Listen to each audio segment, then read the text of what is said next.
O, isa pa. Lakas mo pala uminom.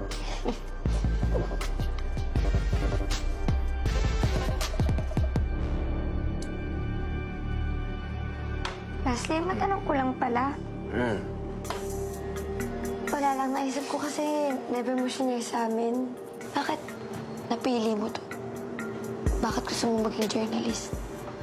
Well, matagal na rin naman ako may interest sa current affairs. And obviously, mahilig ako sa cinematography, photography. So, ayun, I guess natural lang na napadpad ako dito. Ikaw ba?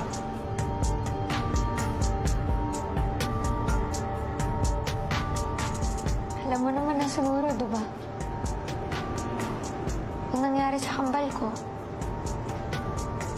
Sa Ate Luna. Wala eh. For the longest time, mystery yung pagkamatay niya. Ni-rule out na suicide. Pero syempre, di ako naniwala. Research ako na research. Wala.